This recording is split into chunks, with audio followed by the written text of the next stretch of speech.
This hour of the Costa Report is brought to you by Dole Food Company, the world's leading producer and distributor of fresh fruits and vegetables. Welcome to the Costa Report. I'm Rebecca Costa, and thank you for joining me for another 2 hours of Straight Talk Radio. Let me first welcome members of our armed forces who are tuning in from outposts all around the world over the internet. We thank you for your service and also for your many letters and emails. I also want to take a moment to welcome listeners who are tuning in on new radio affiliates in Texas, Wyoming, Florida, Michigan, California, New York, and throughout all 50 states. Thank you for making us part of your news week. In just a moment, former U.S. Senator from Arkansas, Mr. Mark Pryor, will be joining us to talk about why Arkansas is one of the states to watch in the national presidential election, and what he did as a senator to broker peace when Bush was preparing to nominate court justices. Though the tables have turned, according to Pryor, there is a way to keep the country's business moving forward. But before Mr. Pryor joins us, as is my custom each week, let me tell you a little about his background. Mark Lunsford Pryor was born in Lafayetteville, Arkansas, the son of former governor of Arkansas, David Pryor.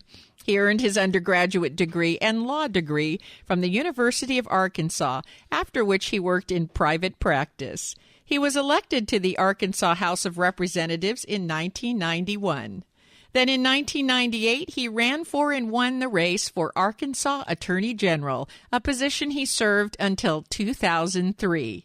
Then in 2001, he threw his hat in the ring for the Senate, and after a hard-fought race, won by 54%. He served in the U.S. Senate from 2003 through last year. In addition to serving on numerous Senate committees, Mr. Pryor was also largely responsible for the Sacrifice Act, which provides the families of injured military personnel more timely, reliable, and complete medical care.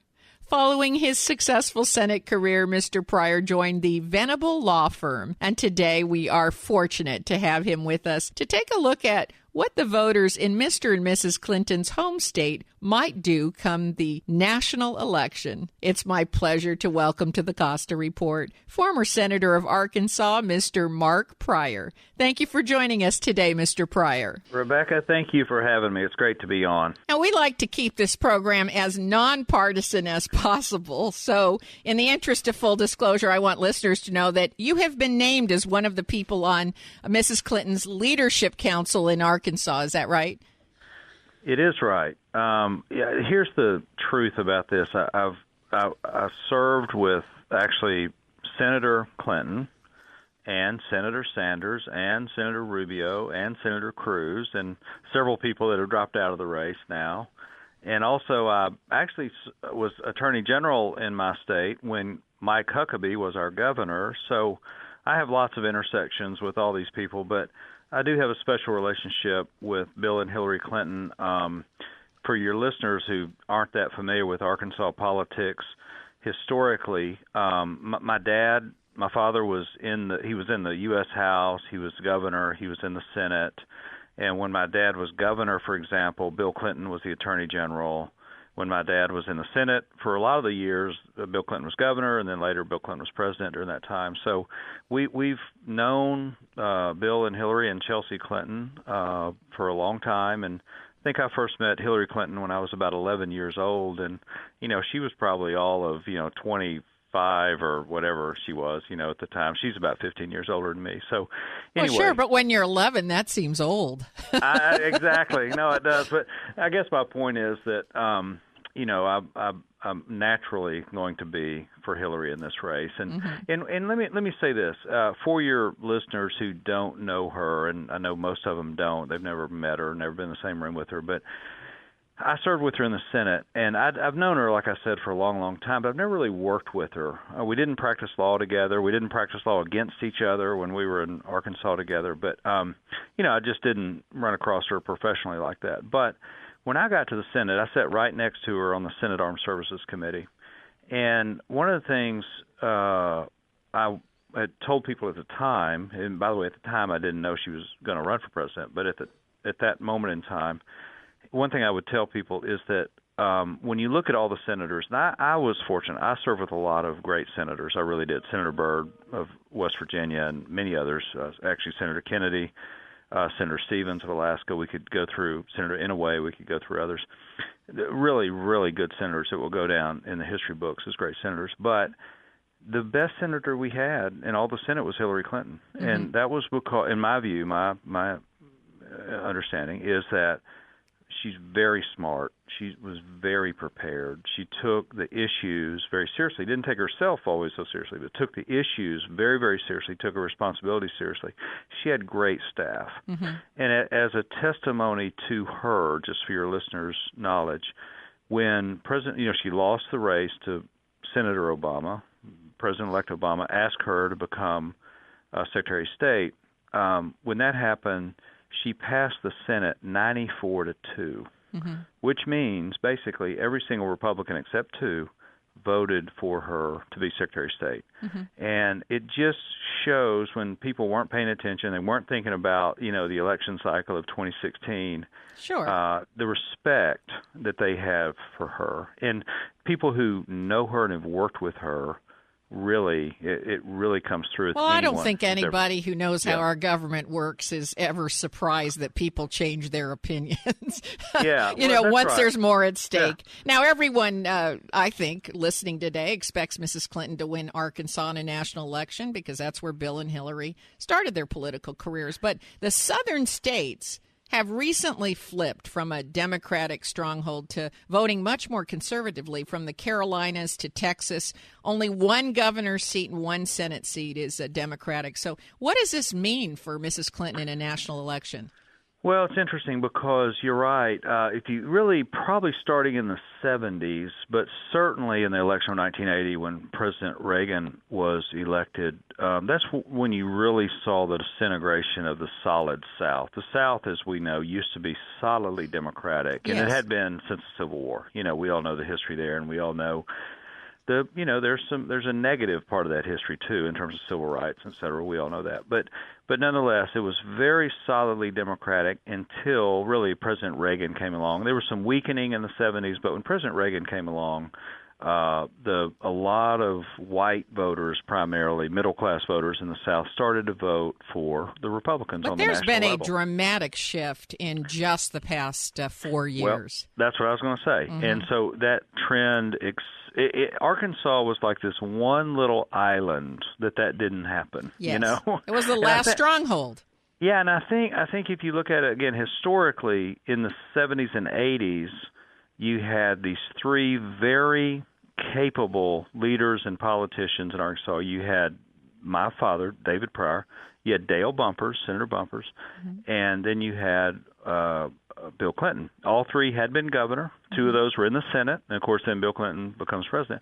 But during those times when the whole rest of the South was going Republicans, it seems like those three sort of great personalities held our state in the Democratic column. So what happened is over time is the Arkansas Democrats, quite honestly, got pretty far out of sync with the national Democrats. Yes. The Democrats in Arkansas were much more reflective of the values and the attitudes of the people in the state. Mm-hmm. And I think one of the changes that you've seen, and this is part of the polarization in politics in the last, say, 10 or 15 years, is that politics has been largely nationalized. And so it is true. You can go to my state, like in 2014, and you'll see it again in 2016. A guy's running for state rep or state senate, and you're going to get mail at home that talks about how he supports Barack Obama. Mm-hmm. Well, it has nothing to do with Barack Obama. A state. But that's House what you mean member, by nationalized. It's been nationalized. Mm-hmm. That's right. Mm-hmm. And the messaging is all national now. And so that's changed. And Arkansas has been part of that change. Yeah. But as you point out, Arkansas was the last stronghold in the South. So it'll be interesting to watch them come this national election. We have to take our first break, but stay right where you are. We'll be back with more from Senator Mark Pryor. You're listening to the Costa Report.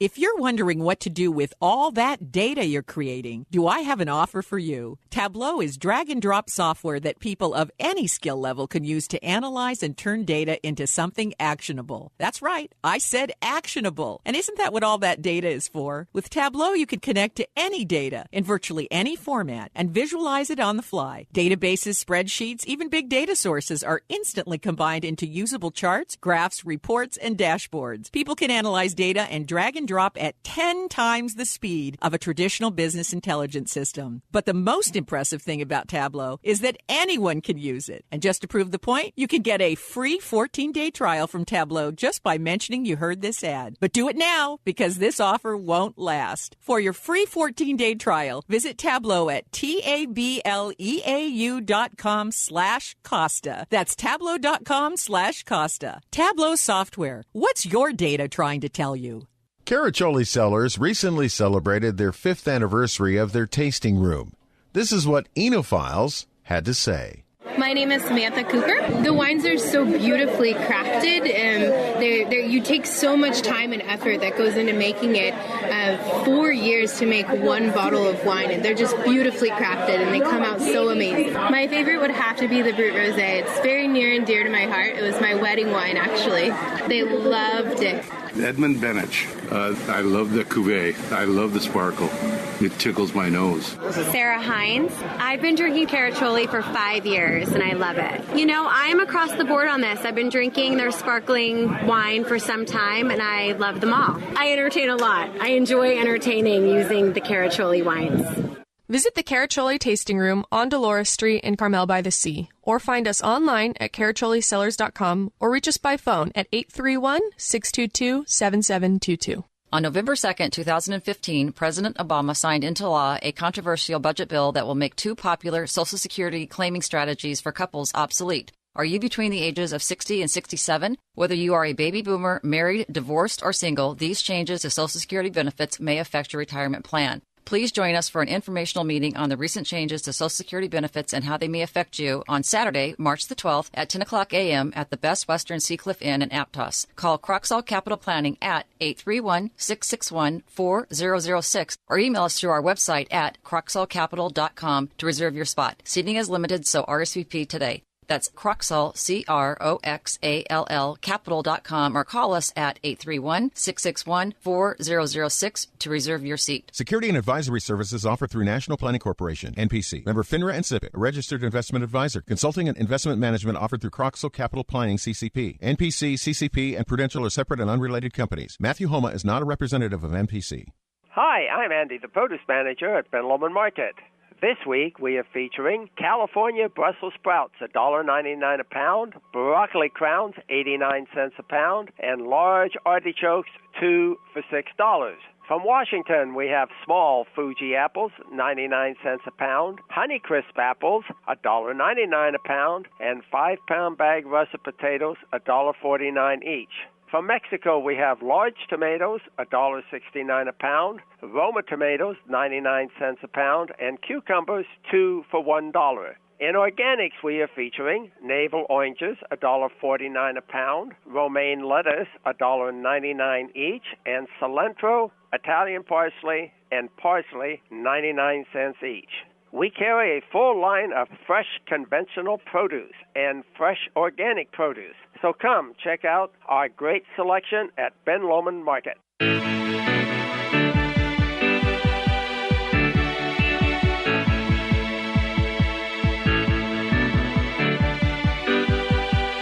Welcome back to the Costa Report. I'm Rebecca Costa, and my guest today is former Senator of Arkansas, Mr. Mark Pryor. And before the break, you were making the point that one of the changes which has occurred in the past 4 years is politics has become much more nationalized. And Right. Democrats in Arkansas might have gotten slightly out of step with that by being more Right. locally focused. Right, that's right. And historically, our voters really did vote for the person, and that's just changed a lot. It's much more party identification now, and of course, I don't think that's good. I don't think that's good for the system. I think that at the end of the day, you're not represented by parties, you're represented by people, by elected officials, and you need to vote for that person regardless of their party. In our state, historically, people used to switch parties all the time. They'd split their ticket all the time. They would vote for Reagan and vote for Bill Clinton for governor or whatever. And, that was just so common, and it's just not as common today. Yeah. Now, one of the issues that seems to be feeding the insurgent candidate popularity is the partisan gridlock in Washington, and nowhere has that been thrown out into the open more than the latest standoff over the Supreme Court opening left by Justice Scalia. You were recently quoted as saying that you thought the political climate was much more toxic than when Bush was president, that it's far worse. Can you speak to that for a moment? Sure. Let me just back up again for your listeners. I was in the Senate. I came in 2003, January of 2003. Mm-hmm. So President Bush had been in office a couple of years, and that was the time when the Democrats decided to filibuster President Bush's judicial nominations. And that was basically unprecedented. There had been filibusters in the past, but never really organized and systematically done by the opposition party. And so, well, I want to add that it wasn't just the Democrats saying that they were going to filibuster. The Republicans said, well, that's okay, we'll change the filibuster rules. That's exactly right. And I was part of the group of 14 of us that came together, the so-called Gang of 14. And on the Republican side, it was John McCain and Lindsey Graham. And on the Democratic side, it was Ben Nelson of Nebraska and me. Yes. And we led this group of 14 of us, and we prevented the rules change. There were a few candidates that we agreed that we weren't going to support, that the Democrats weren't going to support. But then there was a group that we were going to kind of hold our nose and allow the procedural vote to happen. So we made the whole thing go away is basically what we did. And, well, you got agreement from both parties. The Republicans not to change the rules, and the Democrats not to filibuster everything that came up. Yes, and really the way we did it is we never got the party leaders to agree to that. They were not happy that we'd done that, but we, in effect, individual senators, 14 of us, took that decision away from our leaders, and we said, look, we've got the votes to do this in the middle, so that's what we did. And the Senate at that moment was very, very toxic because the Democrats were filibustering, and again, it was somewhat semi-unprecedented. So anyway, when we did that, just overnight, what happened is it opened the floodgates for legislation. That was over. There was a lot of legislation that had been caught in that log jam. It started flowing. We had a very productive next year. For the next year after we did that, it was great. It was really great. And everybody's mood was better. The country felt better about the Senate, felt better about the Congress. This was far from a do-nothing Congress, et cetera, et cetera. Well, then, things change. President Obama comes in a few years later, and the Republicans start filibustering.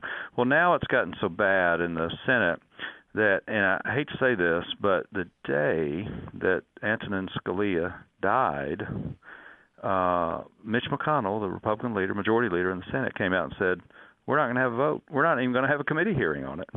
I just thought that was terrible. I thought that was terrible for the institution. But let me ask you, are you saying there aren't 7 Republicans and 7 Democrats, 14 members of Congress that can't get together and do this again? Well, there should be. And are we so bad off we can't get 7 from both sides to get together? Well, if I were there, I would try. Okay, I'm not there anymore, so I can't do that. And the guy who replaced me, there's no way he would do that. But can you try from the outside? Well, I can don't make me beg. I can encourage, I can cajole, I can write an op-ed or something. But at the end of the day, it's up to those individual senators to do it. I was counting the other day. I was looking at a list, and there probably would be 14 that could come together. But let me tell you, it was hard because you had to stand. The Republicans, they lost elections over that. Some of the individual Republican senators, their next go-round, their next election, whatever it was, they lost because they were accused of working with Democrats. Well, do you think they're afraid of parting ways with their leadership? You yourself said the Gang of 14 didn't consult with the leadership of both parties. They just went ahead and moved forward. Is this a case where people are not willing to go ahead and move forward without the permission and endorsement of the party leadership? I would say two things. I would say, under this circumstance, the heat, the trouble would be on the Republican side, right? Because you would allow President Obama to make a nomination and actually go through the process. By the way, doesn't mean they vote for the person. They may not vote for him, but at least let them go through the process. So the heat would be on the Republican side. One thing I would suggest is one of the differences between now and 2005 when we did the Gang of 14, because it was 2005 by the time it finally rolled around. But one of the differences is in the last 11 years is the advent, the creation, and really the dominance of the super PACs. The fact that the Koch brothers and the people like the Club for Growth and so many others primarily on, at least in this instance, in this context, on the Republican side, that has a chilling effect on courage in the Congress. And the reason it does is because if any Republican steps out of line, guess what? He'll get a primary opponent. He or she will get a primary opponent. And guess what? That primary opponent will be better funded than the incumbent is. Well, let me ask you this. I mean, you're clearly supporting Hillary Clinton. Do you believe that she will be able to tamper down this polarization, or is she going to throw an extra log on the fire? No. Well, a lot of that's going to be up to the Republicans, how they treat her and how they react. But we already know how they do. But I mean, that's not a secret. No, that's not a secret. You're right. But so I don't know how the gridlock gets better is my question. Well, okay. The only way it gets better is through leadership, and I think one of the things about Hillary that is truer for her than anybody else, she's tough. I mean, she is tough. And guess what? The Republicans know it. That's why they voted for her 94-2. But she's also I don't think you'd argue, she's also a polarizing factor. She is. But you know what? I saw that firsthand. I agree with you. No, I agree with what you're saying. But let me just give you another viewpoint on that, is that I saw this firsthand when I was in the Senate and I served with her, is that the Republicans, they would tell me, I mean, they'd pull me aside. I had great relations with Republicans, and by the way, I passed a ton of legislation when I was there, and almost all of it was bipartisan. These Republicans would pull me aside, and they would tell me, kind of with a little bit of shame on their face, they'd say, I didn't want to like Hillary Clinton. I didn't want to work with her because, she was First Lady, and maybe they had been for impeachment or whatever.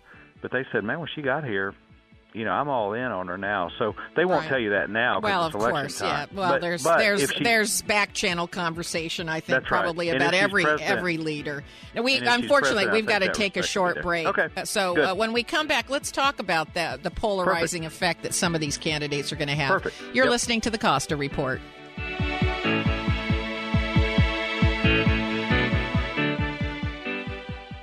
Do you love creating salads as much as you enjoy eating them? Hi, I'm Amy Tobin, cookbook author and culinary expert. Dole inspires fresh and wholesome dishes for any meal with their wide selection of salad blends and all-natural salad kits. From the mild and tender texture of sweet butter lettuce to the crunch of classic romaine sprinkled with colorful shredded carrots and red cabbage, Dole has over 30 salad blends to satisfy every palate. If you're looking for the ultimate in convenience, try Dole's unique salad kit combinations that include farm-fresh lettuces and vegetables, mouth-watering all-natural toppings, and specially made dressings. It's all you need to make a distinctively delicious salad. The possibilities are endless. Visit www.dolesalads.com for recipes and other ideas to feed your culinary imagination.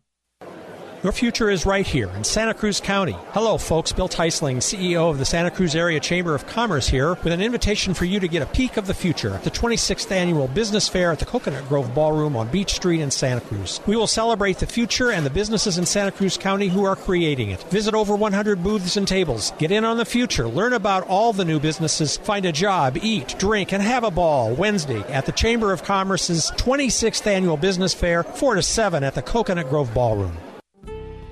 The original Stagnaro family has been in business since 1879. The Stagnaro name stands for quality, quantity, and great service. The family's Gilda's restaurant on the Santa Cruz Municipal Wharf is still the fishing headquarters of the Santa Cruz area. It's where fishermen gather each morning for coffee and breakfast before heading out on the bay. Stop by Gilda's and say hi. Dino looks forward to meeting you at Gilda's on the center of the Santa Cruz Municipal Wharf.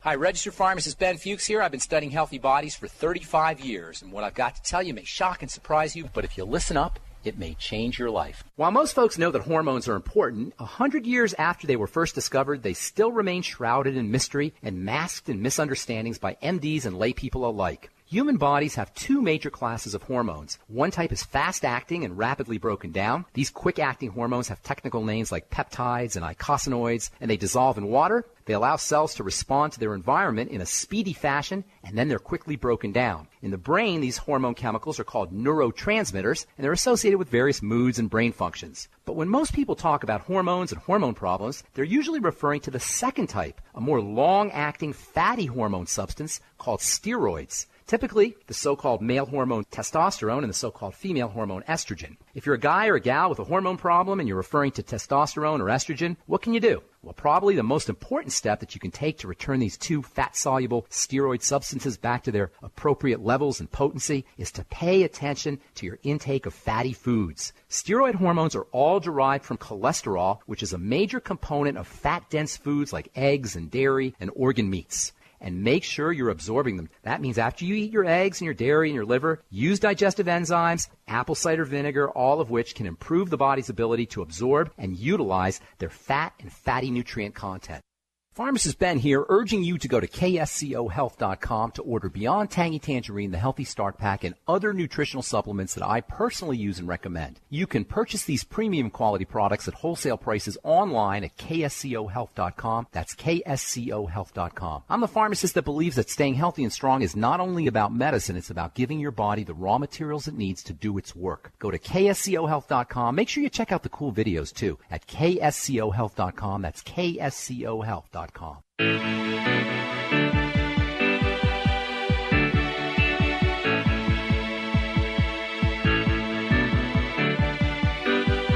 Welcome back to the Costa Report. I'm Rebecca Costa, and if you're just joining us, my guest today is former Senator of Arkansas, Mr. Mark Pryor. And before the break, we were talking about the polarization in Washington and how some candidates may help to tame this and build a bridge, and other candidates may exacerbate the divisiveness. We had to go to a hard break there, but I wanted to give you an opportunity to finish your thoughts on that. Well, first, let me say this, Rebecca. I appreciate you because in this talk show that you have, you actually let people talk and you let them kind of finish their sentence. Well, that's kind of the point of talk radio, although some hosts have forgotten about that. Yeah, it may be for you, but it's not for a lot of people. But anyway, I do appreciate that. But, the bottom line is our society is very divided right now, unfortunately, and I hate it. Man, I hate it, but you see a lot of race division in our country. You see a lot of class division, and boy, that's not good for the country. We need people. We need leaders that we elect, and also other types of leaders, business leaders, and even celebrity leaders, et cetera, who can bring us together instead of divide us. And unfortunately, we're just seeing more and more of that. And well, to your point, recently Trent Lott and Tom Daschle, put a book together, Crisis Point, and they're doing everything they can as former leaders to try to build some kind of a bridge and get the country moving forward again. See, I served with both those guys too, and wonderful folks. They were kind of at the end of an era, and where before them, I mean, they were kind of, I guess, at the end of the era, I guess you can say. But anyway, you look at before them, you had leaders like George Mitchell of Maine, and you had Howard Baker of Tennessee, of course, Robert Byrd of West Virginia, and others. These people led the Senate. They didn't lead the party. They led the Senate. And they're at the end of the day, what they were trying to do is get legislation done. They were trying to govern. Mm-hmm. And they weren't trying to play party politics. And sure, they were either Democrats or Republicans. Absolutely, they were that. But that was not their primary focus. Unfortunately, again, part of this is the polarization of our society and political system, everything else. But unfortunately, now what you see is so many people in the House and Senate, and I'm not talking about just the leaders of each body, but so many people, so many members, they are there to carry the water for the party, and that's all they care about doing. And it's not good for the country. It's just not good. Let's talk about that, because you're one of the people that wanted to do the right thing by the country, and that sometimes meant voting against your own party. Raising the minimum wage to $10.10 was one of those issues. And this surprised a lot of people in your party, since the president came out strong on his amendment to the Fair Labor Standards Act of 1938. The minimum wage is back on the docket again, and Sanders is making the case it's got to be raised to $15, and there's got to be a law requiring employers to provide paid sick leave. Is he right? Well, I don't know if he's right, and by the way, I serve with Bernie Sanders and have a lot of respect for Bernie. I probably don't. I'm not at the same place he is. But you broke with your party on that issue, and that was not easy. I did. That was not easy. There was a lot of pressure on you. Hey, I broke with my party a lot of times, a whole lot of times.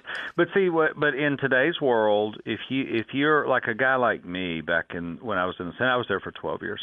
So a guy like me in the Senate, I would do that. I would break with my party. I'd do what I thought was the right thing. And at that moment, you're thinking, okay, if I ever want to get reelected, I've got to trust the people on this. I've got to I hope that they will understand that I'm trying to do what's right for them, what's best for them. In that context, what you talked about, minimum wage, we had a minimum wage initiative that was on the ballot. And I knew it was going to pass. We had a lot. We kind of lined up the business community behind it, and it was a little more modest than what you're proposing on the federal side, but it was something that everybody agreed on. And sure enough, it passed with big numbers in Arkansas. So, I was supportive of that, and I didn't want to undermine that. So anyway, that was the context. But that wasn't the only time that you had to be thinking, will I be punished by the party? I mean, you went out on a limb on the estate tax issue. Yeah. And you were only one of 2 Democratic senators to vote against the withdrawal of most of the U.S. troops from Iraq. And it turns out that your decision has been vindicated. Yeah, that's right. And so I appreciate you saying that. And I did a lot of things like that I wanted to try to be, if I could be, the voice of reason. And so, for example, what happens in politics a lot of times is the issue gets all ginned up. Sometimes that's on purpose and intentional. Other times it just happens. But I remember, like, for example, on Don't Ask, Don't Tell, which was, gays and lesbians served in the military, I said, where I came out on that was, I said, look, they're going to study it, and we've already agreed to this. Let the generals, let the Joint Chiefs of Staff study it. Let them come back to us and make the recommendation. I want to see what that is. Will it harm our preparedness? Will it harm the camaraderie? Will it, Anyway, they studied it for a year and a half, whatever it was. They came back and they said no, so then I voted to undo it. And so, but in the meantime, I was getting lots of heat from my party and people in my party saying, come on, man, be with us on this. And I said, no, we have a process here. We're talking about our military. Let's make sure the military is comfortable with this. And again, I think what happened in the end is, and you tell me, but I've not seen any evidence that was a bad decision. I think in the end it worked out fine. So. Well, but I think there's something to be said for people that get elected that are pragmatists before, before they pledge their allegiance to the party. Well, I mean, you've been kind of that way. You look at your record and you look at how you voted, and you were kind of a practical guy. If it was a decision that involved the military, you wanted the military to weigh in. That's right. And like another controversial, since we're talking about some controversial stuff, like with gun issues, I remember I live in a state, by the way, that heavy gun ownership in our state, and probably, and I know there are more guns in our state than there are people. It's just part of our culture. It's the South. It's hunting. It's a lot of other things. But anyway, I remember the NRA would come to me and they wouldn't be very nice. They would kind of threaten and, kind of try to bully me. And I would always say, look, on this issue, I'm going to talk to law enforcement. I want to know what law enforcement says. And a lot of times I would side with law enforcement, and sometimes, pretty much all the time I would side with law enforcement. And that was not always the same as where the NRA wanted me to be. So the NRA, they didn't want me to talk to anybody else. They wanted me to talk to them. That's all they wanted. They wanted me to ask one person, that's the NRA. And I wasn't going to do that. I was going to talk to my local sheriffs, my local police chiefs, my local people I knew, and they were going to be part of that decision too. And I also, by the way, speaking of controversial stuff, voted for the Affordable Care Act. I became convinced that that was the best thing to do for the country and for my state. I think I'm right, but you know what? That was a big factor in me losing the election, because a lot of people, a lot of these groups, these super PACs, and a lot of just people in general, either they don't like it or they don't understand it, but they, do not support the fact that I supported that. So, well, anyway. I think it would have helped a great deal if they would have simplified it so the average person on the street could even understand it. It didn't help when Nancy Pelosi put her hand on it and said, I'm glad we passed it so I can read it now. No, I agree with you. Listen, I'm going to tell you, it was, they say there's two things you don't want to watch being made, sausage and law. And watching that law being passed it was painful. It was painful. Yeah. It went on for a year and a half or whatever else. It was painful. I had literally hundreds of meetings with everybody you can imagine about it, and I just over time became convinced it was the way to go. And besides that, there was no alternative. It's not like people who are opposed to it would come to you with a better solution. That's what I meant about you being a pragmatist. It wasn't everything that you would hope that it would be, but there was no logical alternative at the time. And so that's right. Time will tell whether it was the right thing to do. Yeah, that's right. That's right. And I guess this election will have something to do with it. But every single person in the country back then could tell you, would tell you in a poll or just on the street, they would tell you there's things wrong with our healthcare system we ought to fix. Okay? So then, when you try to fix it, you get criticized for it. But that's just part of it, Well, that's what I mean about being a pragmatist. Yeah. You have to be practical about it and say if it gives us a little bit of relief, then we kind of have to go for it. And then you want to move there, the ball forward. Yeah, you want to move the ball forward. Everything can't be a touchdown. Now we have to take our final intermission. We'll be back in just a moment. You're listening to the Costa Report.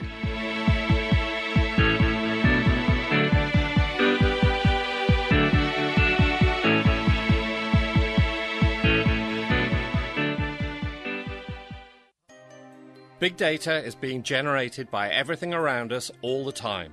Every digital process and social media exchange produce it. Systems, sensors, and mobile devices transmit it. Big data is arriving from multiple sources with ever-increasing velocity, volume, and variety. It's becoming the world's newest resource for competitive advantage, allowing decision-making to move from the elite few to the empowered many. The escalating demand for insights requires a fundamentally new approach to architecture, tools, and practices. To extract meaningful value from big data, you need optimal processing power, analytics capabilities, and skills. Find out how IBM Big Data and Analytics can transform your business. Visit www.ibm.com/bigdata today. That's www.ibm.com/bigdata.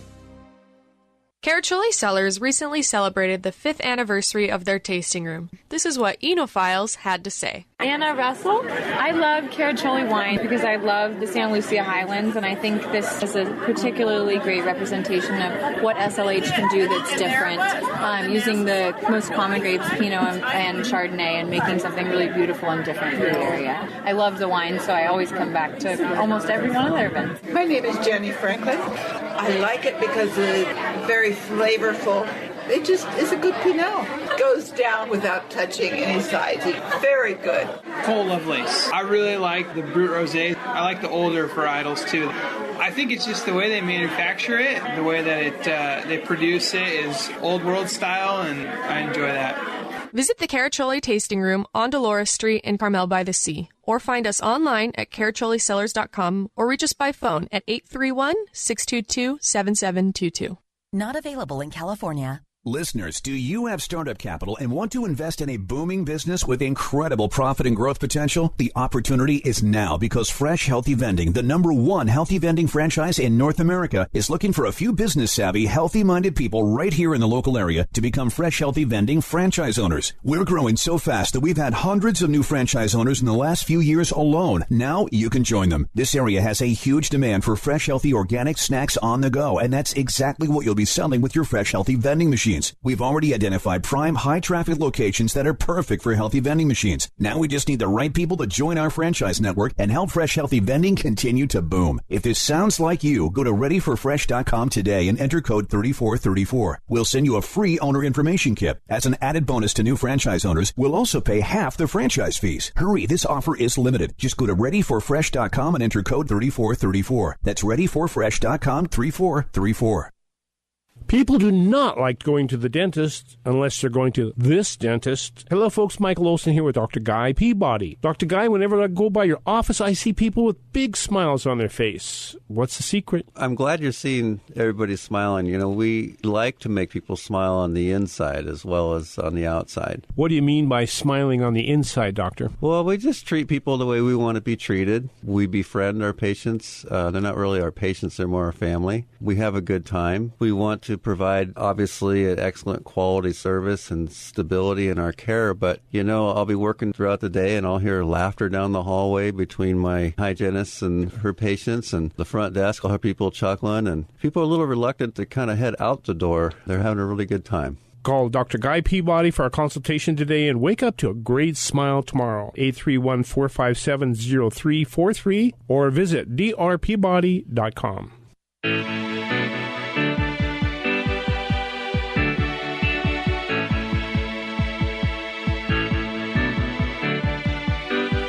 Welcome back to the Costa Report. I'm Rebecca Costa, and my guest today is former Senator from Arkansas, Mr. Mark Pryor.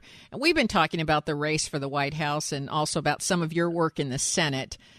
Setting aside the campaign speeches and all the rhetoric that's been going on, what, in your view, is job number one for the next president?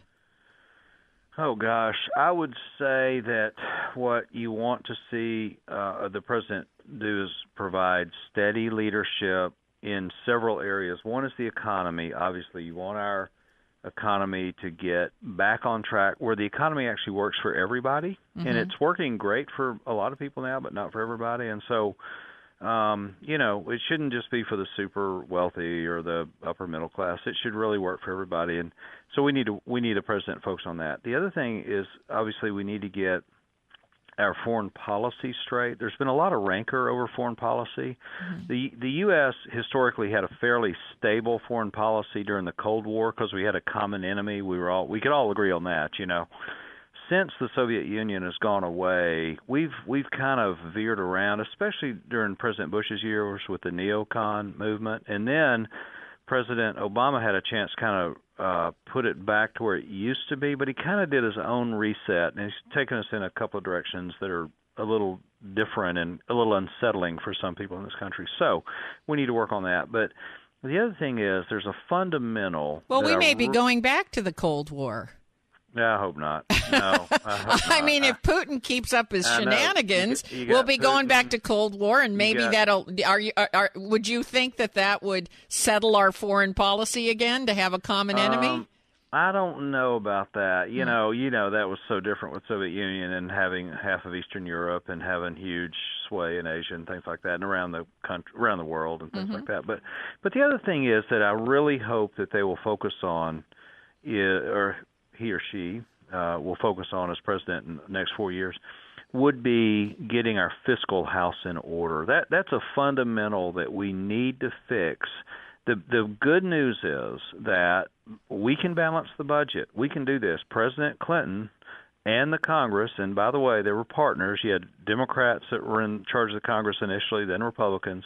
President Clinton provided that leadership to balance the budget, and he did. He balanced the budget, and he was actually paying down the national debt. Had we stayed that course fiscally, we would be debt-free today. Mm-hmm. So we can do it. Now, we can't be impatient. We have to recognize it's going to take a long time. We have a huge debt right now. So, but we need a president who's committed. It takes presidential leadership to do that. And, those are just three of the areas I'd say. So that's, the economy, foreign policy world, and then, the fiscal policy for the country. Those are three. There's the interesting thing is that once the economy does well, then the money starts flowing back into the government. There's more money to pay off that deficit. And so the two are interrelated, And that was another thing that President Clinton had going for him in his years is the economy was going strong. And see, we had back then. I wasn't in the Senate back then, so I never was in the House, so I was an outsider then. But what he did, which I thought was very smart, is he had tax cuts, but they were targeted. So instead of like across the board tax cuts, he would target his tax cuts, and he would say, okay, we want corporate America to invest in these things. And like it might be in technology, it might be in whatever they were, and they had a list of things. And you know what? It works, and you can use the tax code in a very constructive way like that. And anyway, instead of just those tax cuts were being used as incentives.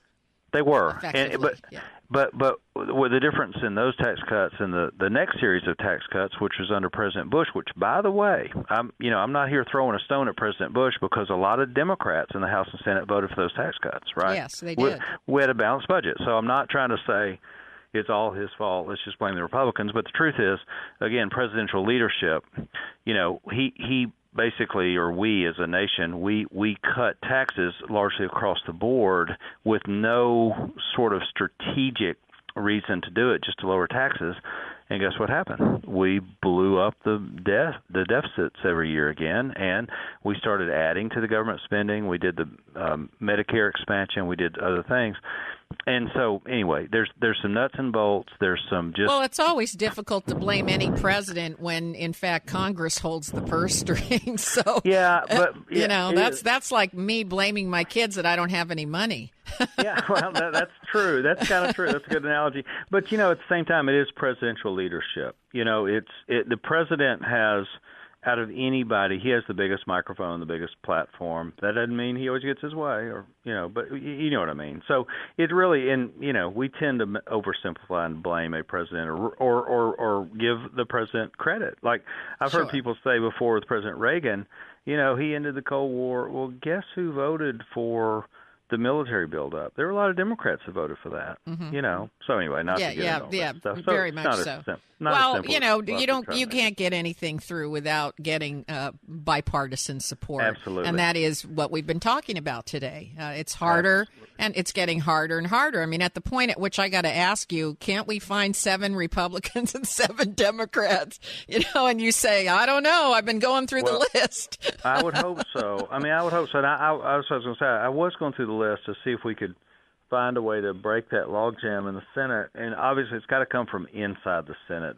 And basically the minefield, the danger on this one, the political negativity on this one is on the Republican side. So they have to show some courage, and it's hard to do. It's hard to get 7, and it's hard to go against your leader. It's hard to know that basically you're going to infuriate the Koch brothers and the Club for Growth and Karl Rove and all these other people, Grover Norquist, all these other people that have so much sway, Rush Limbaugh, you name it, that have so much sway with the Republican voters. So we'll see. I wish they would. I'd love to see it. And I do know that when we did the Game of 14, we did the first many weeks in private. The press didn't know about it till about 2 weeks out. So maybe they are talking. I don't know. Well, we hope so. I know we've been talking about the presidential election, and you have been taking a rest from public office. I was wondering, do you have any future plans to return to office? I get asked that all the time. I don't know. I mean, look, I'm a person that just purely a personal level, and this is going to kind of sound weird, but bear with me. My identity is not all wrapped up in whether I'm in office or not. Well, thank goodness, Mr. Pryor. You mean you have a life? Yeah, that's right. I have a life. I love doing it. I love the public service. And, you mentioned earlier about taking hard votes. I felt like that's how I was elected. I felt like you got to – my view of that is if you want to stay in office too much, then – you start to compromise your own, your own principles, and you shouldn't do that. So, you have to be willing to walk away. You have to kind of say, okay, there are some issues that are just so important that I'll take the heat, and if they vote me out, then hey, I did my best. I can look at myself in the mirror, and that's kind of what I try. Well, that is what I try to do for 12 years, and I walked away. I didn't have any regrets. I mean, sure, I could have done a few things better. There were a few votes that came along that if I had more information or whatever, I probably would have voted different. But hey, out of 12 years, yeah, you're going to have a few clunkers on the resume. But I was proud of what we did, and what I tried to do more than anything was be very bipartisan. Tried to be, like I said earlier, try to be a voice of reason. Try to be a bridge builder, a problem solver. And that was getting harder and harder. Well, I will tell you that in anticipation of your interview today, I must have had 500 emails that said, ask him if he would become U.S. Attorney General, ask him if he's going to run for governor. So I had to put that to you because you got a lot of fans out there. Well, I loved doing it. I really did. And, it's a little bit part of my blood. My grandmother in Arkansas, she was the first woman in Arkansas history to ever run for office. And I didn't know that. I know. And she actually lost to a World War I one-armed veteran, a guy who lost his arm in the war. Now nobody goodness. Can be him, right? I mean, you can have James Carville working for you then. You're not going to beat that guy. No, you're not going to beat that guy. But my grandfather, my great-grandfather, my great-great-grandfather, they were all sheriffs of their home county, Ouachita County in Arkansas. And, of course, my dad had about 35 years in politics. So I've been around it. I grew up around it. I love our democracy. I love our country. I love my state. And I want to make a difference. But at this point in my life, to answer your question, hey, I'm happy where I am, and we'll see what the future holds. I'm not. Well, I am making afraid. any plans. Yeah, we are all out of time. But before we say goodbye, I want to thank you and your family for your service to our country. Thank you, Mr. Pryor. Thank you. It's great talking to you. Thanks for having me on. If your station is leaving us after the first hour and you have a question or a comment to make about our interview with Mark Pryor, you can email me at RebeccaCosta.com or drop me a note on Facebook, Twitter, LinkedIn. And be sure you stick around because we got one more hour of the Costa Report coming up, the only news program that puts policy ahead of politics. Now stay tuned for the second hour of the Costa Report.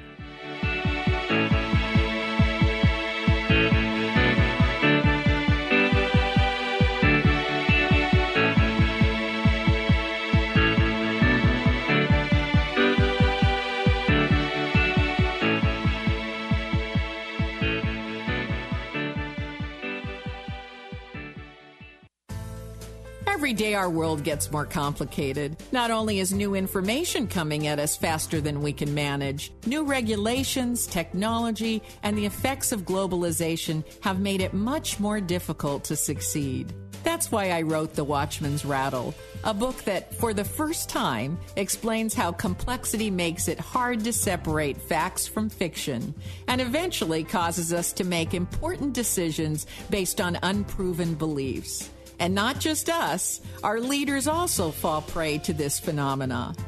But here's the good news. Once you know the symptoms to watch for, you can safeguard against them. So please, go to RebeccaCosta.com, that's RebeccaCosta.com, and order your copy of The Watchman's Rattle. It only takes a few minutes and the shipping is free. That's RebeccaCosta.com. Do it now. You'll be glad you did.